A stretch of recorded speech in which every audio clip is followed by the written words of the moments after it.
Welcome to On the Chain. And now, Off the Block with Jeff and Chip. Today we're here with Brian Kerr, CEO and co-founder of Kava Labs. This is Off the Block. I'm here with co-host Chip. Welcome. We're really glad to have you here today.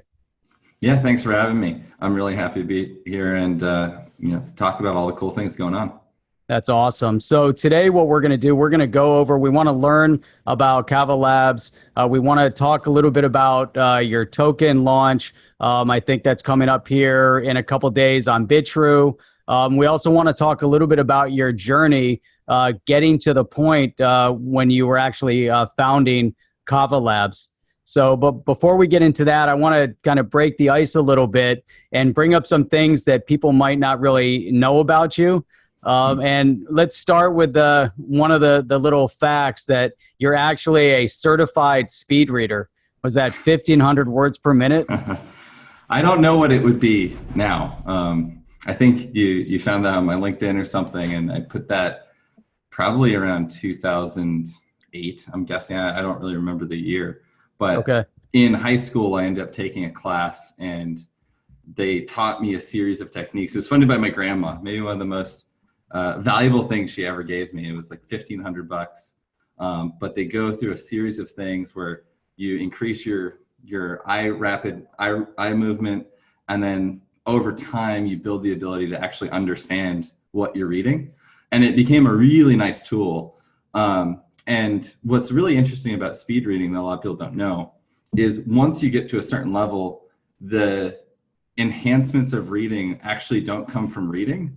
It comes from skipping the things you don't need to read, which is interesting. Counterintuitive. But just as an example, if you're going through a business book, you don't need to read every little sentence. Like there's some sentences, once you get an idea of what the book is going to be about, maybe there's a quote from a third party or an example, and you haven't found any of the examples useful so far.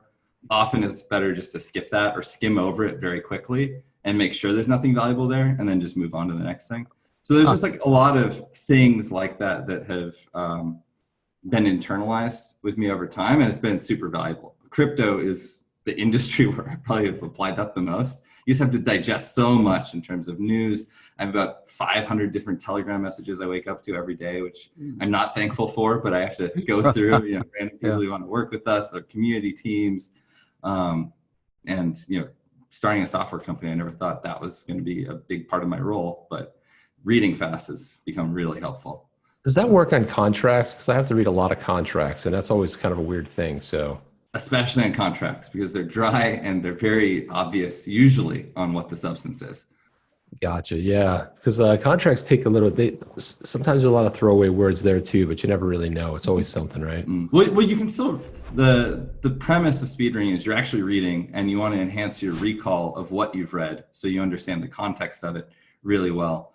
And only in rare circumstances do you actually want to skip things. So for contracts, I would definitely read every word.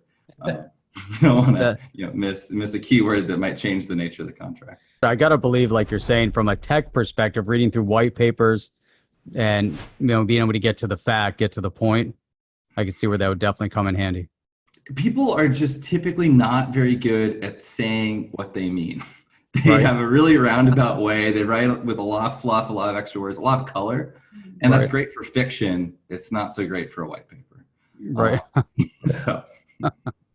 That's awesome. So here's another one. I guess you played tennis in college, and before you started your career, you were a tennis coach. Yeah, I learned how to play tennis really late in life. It wasn't like I was Andre Agassi, who grew up with, I think he had like one of those gyros above his crib with a tennis ball and a racket. So he started super early from the age of 0. Where for me, I started at the age of, how old was I? I think 14. So just after middle school, going into high school. And it was because someone told me to get into college, you need to play a sport. And I didn't play any sports, so I needed to learn something. And tennis really, really clicked for me. I think my mom sent me to a tennis camp once, and it was the only thing I felt confident enough to do. I was kind of a chunky little middle school kid. So tennis was something I could do by myself. It was challenging, and it wasn't like a team-oriented thing. For me at that time, that was perfect. Now I love team environments, but then that was, Right. I really liked the sort of individual challenges. And then that ended up being a great tool. So it was actually how I paid for part of my college. I was Nice. coaching all throughout college, played on the tennis team, did a little bit of coaching after university. And now as an adult, I play in a lot of the adult leagues in San Francisco. I got to believe the lessons that you learned in that development period, you know, going from learning tennis, getting onto the tennis team and beyond, speed rating. I got to believe a lot of those things have now factored into your career and everything that you do. They definitely do. They build character in different ways. Like tennis was a very interesting one. But one of the things I try to share about tennis that a lot of people don't know, but it's true for most sports, golf included, pretty much anything that once you get up to a college level to world-class level in most sports, especially dynamic moving ones, you have to be able to both be intense and relaxed. If you're not relaxed and kind of with your eyes open, seeing the whole court, seeing what's happening, you can't swing fluidly and you can't hit the ball with any pace if you're too tight. If your muscles are tight, you have no whip, you have no elasticity with your movement. But at the same time, you have to be focused and you have to be like a laser. And I learned that a lot of just mental relaxation, breathing techniques, and other methods play a critical role in something like tennis, but also just in any stressful situation. And entrepreneurs here in Silicon Valley, they love apps like Calm or what's the other meditative one, Headspace. And they kind of teach you to do the same thing. It's like observe your thoughts. Even if you're feeling really grumpy or really distressed, it's still just a thought, and let it, you know, come, embrace it, pass it along, and stay focused at the thing that you're really trying to do. Let's talk a little bit about what we started with your journey and kind of the places you got. I'm just curious about, you know, the name Kava Labs, right? Mm-hmm. Where did Kava come from, and what was your aha moment that you're just the one time, you know, you were doing some other things and all of a sudden something pops in your head? What was that idea? Or was it something that, how did that occur? So how I started Kava didn't start with the name Kava. It started with me getting involved in a project that was an early ICO project called D-Market that was trading, NFTs in video games, creating a marketplace for them. They weren't called NFTs then. It was just video game items or skins or, you know, whatever. And weapons. That got me, weapons, whatever, gold, whatever you want. And that got me deeply involved in blockchain because I watched this company go from effectively like a pitch deck and an idea to fully funded within 3 weeks. And at the time I had my own company that was making millions in revenue, and I didn't have that easy time fundraising if I needed to. So I was like, wow, something's really happening over there. And I looked into it a bit more. I ended up going to like banking conferences and interviewing bankers about what they were doing, this blockchain technology thing. And I quickly realized it was what I needed to devote the next, you know, chunk of my life to. And I still didn't have the idea of Kava at that time. I just knew that gaming was something that I was very passionate about in my younger years. But now going forward, I felt like blockchain was something I could really embrace and bring the technology to the world and make a big difference. So I needed to just sort of put everything else aside and then focus on this. Anyway, long story short, with the Kava name itself, that's more from a marketing and branding perspective. We didn't feel Kava, the word, had any good SEO. It had no good meanings. I mean, it means like a root from Southeast Asia that you can drink in a tea. If you spell it with a C, it means something like the wine in Spain. But then Kava, the word, it means coffee in lots of Eastern European countries. But overall, the SEO for it we thought was very easily winnable, and we could define the category of what Kava is with whatever we wanted. So it was a pretty good, nice, short, repetitive name like Coca-Cola or Kava. It's just a repetitive sound, which is good from a branding perspective. And then I got to have some fun after we launched. I learned that it means things like hippo in Japanese and all sorts of strange things later. But it actually was also just a very cheap domain. So from a practical business standpoint, it's like if you can pick up a 4-letter domain, it's a great place to start. Right. No, that's awesome. It's easy to remember. You get Kava Labs, you're not going to forget it. This is a funny story. We actually when we found the website Kava, we bought it from a guy who was squatting the domain, but he had covered it with like these cat heads that were like floating through space on the screen if you went to kava.com or kava.io. And the cats were like shooting laser beams out of their eyes. Awesome. And we're like, oh, work with this. Do we get the website too? And he's like, no, that's mine. I was like, all right, well, we'll take the domain. I like that. So here, let's I guess dig into it now, because for all of our viewers, some have heard about Kava Labs, some haven't. Let's start there. What exactly is Kava Labs? What is it doing in the in the DeFi or the decentralized finance space? What does all of that mean?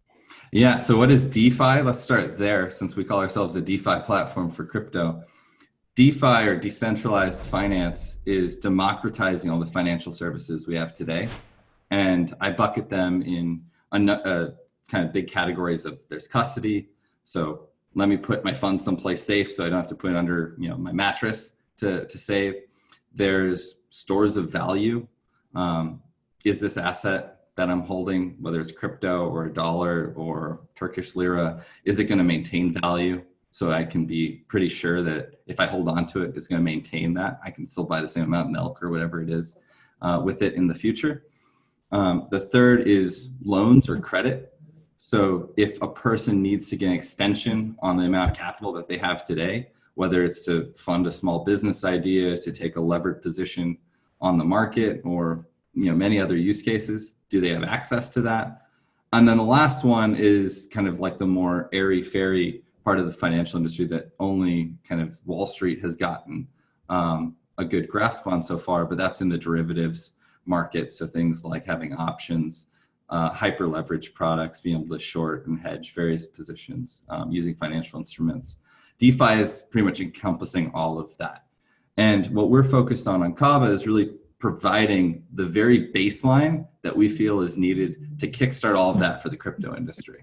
And what that breaks down to is a safe place for people to put their funds and then receive a collateralized loan with their funds in the form of a stable coin.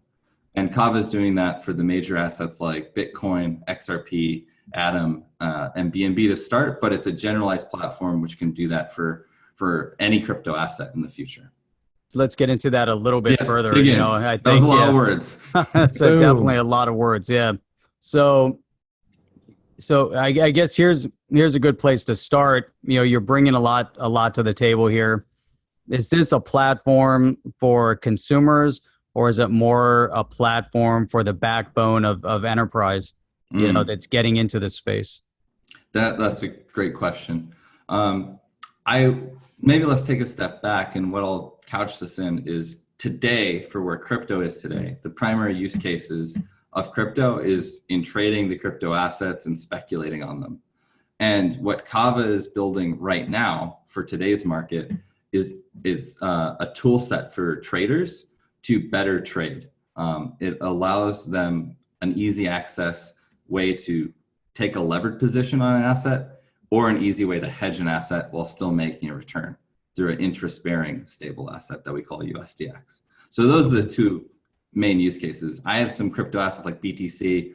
I'll take a loan out on my BTC, and what do I do with that loan? I actually buy more BTC, creating a levered position. And then if BTC goes up, yay, I win with my levered amount, 2x, 3x, whatever it is.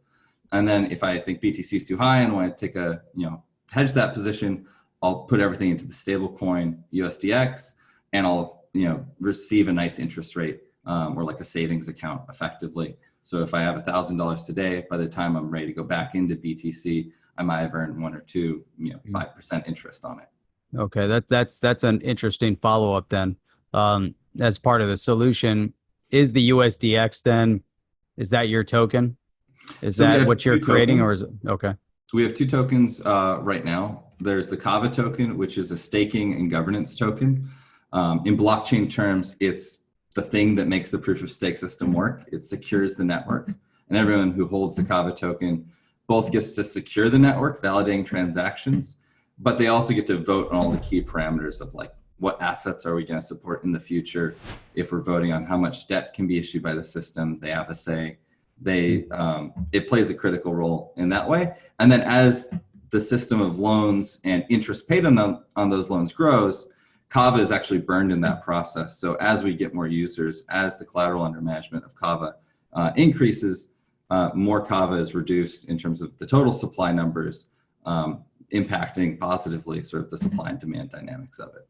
The stablecoin comes into play where with any of the users deposit their own crypto collateral, BTC, XRP, whatever it might be, when they repay that loan, when they receive that loan, it's denominated in USD, and that USD stablecoin is called USDX, and that's what they're receiving to their account when they receive the loan. Okay. All right. And then you mentioned it's interest bearing. So you have it sitting in USDX, you're gaining interest on it. Yep. And that interest is actually paid by the lenders. So the lenders, when they repay the loan, they have an interest rate that they pay. We basically take that interest that's been paid by the lender and reapportion it to the USDX holders. And that creates the stable rate. And in other words, like the margin rate that people are paying ultimately just goes back to the people who are actually holding it. And that creates a nice demand incentive for our stable coins. Like, why would you hold USDX over something like USDC or USDC or USDT or any of the other options out there? Well, you'll have a better interest if you hold USDX. All right. Who are you identifying as a lender in that case? So I shouldn't say a lender. Actually, the right term is borrower. So someone who's borrowing from the system is paying that. So that was me misspeaking there. There's actually no lender. The platform itself creates the stable coin out of thin air anytime a user wants to receive a loan. And then when they repay the loan in that stable coin, those tokens are burned. And why that system works is there's always more collateral that they've put up on the back end that backs those loans that are made. And they can't touch that collateral the next question, until the loan has been repaid. You have some pretty interesting funding. So you guys were funded by the 2020 Ventures Fund. A lot of people in our viewers will recognize them. Some other projects they funded, a little project called Airbnb and Ripple, and things like that. And also Arrington's fund. I believe at the time when you guys received your round, it was a little bit different, right? So now it's called Arrington XRP Fund. And can you talk a little bit? I know that you guys went through a little bit of a pivot from your initial sort of how you started to where you are today. You want to talk a little bit about that? So we, like many startups, try something and we build something and we see if it's working. And sometimes it's a product issue, a product market fit issue. Other times it can be more of like an ecosystem and where things have gone. So at that time, we believed that interoperable payments was the key issue that needed to be addressed in the crypto space. It turns out that crypto payments didn't take off as fast as people thought they were going to. And how I think about this is if you take a payment processing company of any kind or a money transmitter business of any kind, they take a small spread on the volumes that they do. So if let's shrink it down really, really small, but if it's $1,000 are being passed from party A to party B, the entity in the middle that's helping facilitate that usually takes 0.5% on that transaction, so $5 in this case. And the problem with the crypto payment space is that the volumes monthly didn't get up to the point where that fee that could be taken would even make sense to support like a 10-person business with all the regulatory compliance and other issues that need to be done. And we, at the time when we started Kava Labs, we thought payments, while it was small then, it was going to grow really, really fast and we could be a big player in that. Turns out payments is just pretty slow by today's standards. So when 2018 rolled around, we started thinking, okay, what do we need to do for the market that exists today within crypto? And as I mentioned, it's primarily, there's some great crypto assets like BTC, ETH, and XRP, and a lot of people are trading, and there's great speculative markets around that, but there's not a good toolkit. So the idea of Kava was effectively, let's make a product specifically for those people. They exist today, the market's big enough. And if we do that, we're still using our cross-chain expertise that we've spent the past 2 years developing on the payment side, and we'll just apply that to asset classes instead, allowing these blockchain networks to interoperate. Nice. Well, you guys followed the exact motto of fail and fail fast, right? So you found out that wasn't going to work, right? I wish it was faster. We all do. We all do. I've been part of startups too, and sometimes sometimes you're the last one to know, unfortunately. Everybody else knows way before you kind of, arrive at the solution. But it's good you guys were able to engineer that. Yeah. I mean, it was really thankful to a lot of deep conversations that we had with the Ripple team. And also because of the bear market, it really squeezed kind of the fluffy funding that allowed companies to chase poor product market fit ideas. And all those pressures came out with, we saw that there was just demand for people to go long XRP, go long BTC. They wanted to do all the things that Maker was enabling for Ethereum, but they just couldn't. So when, because we were working very closely with Ripple, we even worked closely with Maker and the Cosmos team when we were doing the payment side of things. It wasn't like the writing was on the wall. It was like the writing was right in front of our faces. And we just needed to acknowledge, okay, this is the case. Well, we have all the tools to build great things for this. Let's do that. And then, I'm very thankful that we just basically put out a blog post saying, hey, we're doing this pivot. We're now going to build this new product, the Kava blockchain, offering all these services. And within 2 days, we had about 25 businesses say, sign me up, I want to run a node. And we were off to the races. That's amazing. That's awesome. From where we started. That's nice. So where does the just out of curiosity, the monetization, is that where some of the principal areas of monetizing comes from? As far as the business, in terms of like any business has a core functionality, you may have multiple revenue streams, but not getting into like specifics, but like where does the bulk of the revenue coming into Kava, where is that coming from, and where do you see that kind of moving in the future? Yeah, so when you change from a business, whatever kind it is, to an open source crypto business, the unit economics just changed drastically for how you make money and how you need to think about whatever your business model is. So with moving to the blockchain model, we really became a foundation for this new thing. We have a bunch of Kava tokens that are currently, thankfully worth a lot of money. And by selling those off in the market, we receive cash for that. But at the same time, we hand them to entities that will continue to work and now having aligned incentives to see the whole ecosystem grow. So what was really cool was from our announcement in June to October, we went to almost, I would say, about 100 businesses worldwide now holding these tokens, all building more software than our small team could build alone. So how I see the Kava tokens is it's one part business model. Yes, we get cash for that and we can fund operations, but really it's a way to hand these tokens to other outside parties and turn them into, for lack of better words, almost like an employee. Like they have their own mandate, they have their own interests, but they're ultimately trying to achieve the same goal as us, which is grow the network, grow the value of the Kava tokens. And what I would say is, like, in terms of our business model specifically, is like through our token sales, we've raised enough money to have runway for 5+ years, which is a really nice spot to be in for any company.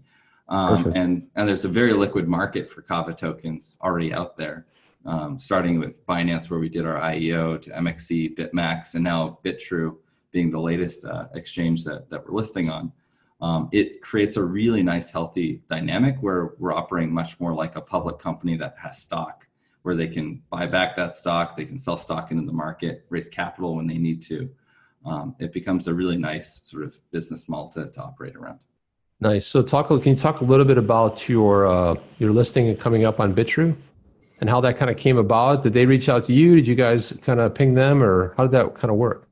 It was a little dance at first, back and forth, but I think it really came together when Valerie at Bitrue sent me a message. I had met her at an event. That's how conversations got started. Actually, I met her at the same time Danny from the Ripple team introduced us and said, hey, these guys are doing some really good stuff for us. Like, you guys should talk. And I met Valerie, and she shortly after sent me just a bunch of screenshots of Twitter of folks, particularly XRP holders, that said, hey, you guys need to list Kava. Like, you guys are the XRP exchange. Please, like, we want Kava too. And that really, I think, kicked both sides into gear. There was just a lot of demand from the user point of view. And from there, we got together, got the agreements in order, and now we're off to the races. Yeah, it's interesting how community will come together and do something. The XRP community is a unique sort of a breed. it's kind of the community we live in. We started this, our 2 YouTube channels on the chain to kind of branch out, get more into blockchain and other things, projects and stuff. But we have an affinity, obviously, for XRP. So, when you guys started building on the ledger, the XRP ledger, right? So, is that where your interoperability comes from? I mean, are you still accessing that? So we were one of the first people, I would say we were the first third party to build interledger technology outside of the Ripple folks who create it. And we were the first ones to build a settlement engine for Ethereum, for the integration for Lightning. And I mean, philosophically, we're super aligned with where interledger wants to go. I think it is the vision of interoperable money that we, and I mean the whole world, really needs to strive to achieve. But it is still very much in its early days. And like I said, like we were very bullish on it 2 years ago when we were building all that technology, and we're still bullish on it. We just think it will take an extra few years of development for it to get to a spot where businesses can really be in and thrive and grow. And it's actually been nice to see, while we had that realization and we went on to focus on trading assets for the time being, and we'll still want to go back into payments, particularly with our stablecoin USDX. It's really great for Interledger and that whole ecosystem as well. But given that we pulled back, at the same time, it was almost like a switch where the Ripple team stepped in and said, okay, we thought all these third parties were going to help build it, but because it's so small and we have so many resources, we now can hire a bunch of engineers and build out all the tools and resources that are needed for it. So they've really taken sort of the helm from us in many ways, and they're really driving that forward. And like, I hope it comes to market, very fast, and it gets the adoption that I would like to see there. Because I think it's probably the most important technology in the crypto space. And I can't disagree. What is your relationship? What is Cosmos? How does that factor into everything? Cosmos? Yeah. What is the best way to describe Cosmos? Cosmos is, so the Cosmos SDK is different than the Cosmos blockchain. A lot of people don't know that. But many of the world's largest blockchains today are built on this thing called the Cosmos SDK. It's a framework, or it's like a developer toolkit you can think of, that allows you to spin up a blockchain, a proof of stake blockchain, very easy, like in the course of a day. It takes care of the whole consensus problem right out the gate. And then as a developer, once you have the consensus part filled out and how do like nodes talk to each other, you can focus on the hard problems, which is where are you going to apply that blockchain? What is it actually going to do? What's its use case going to be? So for us, we took the Cosmos SDK, got the governance and the validators and all the nodes organized, and we spend all of our time writing a module that we attach to it that's focused on the CDPs, or the collateralized debt position smart contracts, if you will. And other companies that have used this are like Binance, their Binance Chain, the Binance Dex, it's all built on the Cosmos SDK. Atom, the original Cosmos project, has pretty much identical features to what Kava has. It's built on the Cosmos SDK. And I think it's the set of technologies that we're going to see almost every important blockchain that comes out in the next few years use.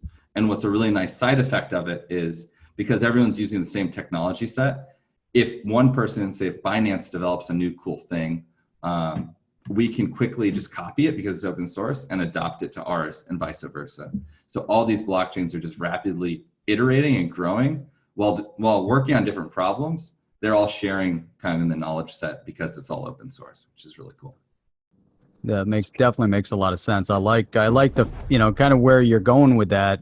It's opening up doors that previously might have been closed to a lot of other companies, and having that not just interoperability, but the interconnection between different companies, and to do it rapidly.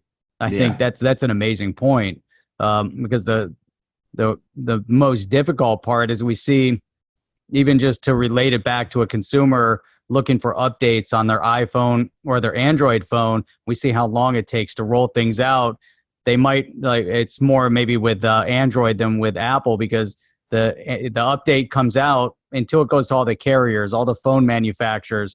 It takes forever. You can wait 8 months. And so imagine that in a financial space. You have a platform launches something new. You want to be able to, move and adapt as quickly as possible. having the commonality really makes a lot of sense. Yeah, and also we just don't want to focus on things we're not good at. Like I'm not a consensus expert. My team is not consensus expertise. Like that's someone like David Schwartz at Ripple. Like that's Right. what he does well. What we do well is like we want to make an application that we can apply to the real world and take it in a go-to-market fashion that makes sense for it. And what the Cosmos SDK did was it allowed us to skip a lot of that hard work because it addressed what it needed to address. There was how do you agree on different computers and the ledgers of accounts between them. Well, if that's taken care of, we can just focus on the applications. And as an entrepreneur, not a researcher, that's perfect for me. I can take that, build a product, and run with it. I don't need to sit around and research the best way to get nodes to agree with each other. Do you have a background in programming? Are you taking a lead in the programming, or do you have others in the team that are carrying the weight? So you're going to be surprised by this. I was an avid programmer, and I learned C, C++, Java in high school. And I actually competed in a worldwide competition hosted by Oracle and got sort of won one of the top prizes there for writing an AI back in 2000, I think it was 5 or 6. But today I write no code. I don't do any of that. Our product team, people who are much smarter than me that have been in school much more recent than me, are doing all of our hard development, and they take on those problems. So like Kevin Davis, our lead engineer, he comes with a master's in distributed systems, studied that specific thing in Berkeley. He's helping build a lot of it. Our other guy, Rory, super smart guy who lives in the UK, has a master's in physics, super math guy, gets cryptography in terms of its implementations really well. Both of them together are like this power duo that can build out a lot of what we need.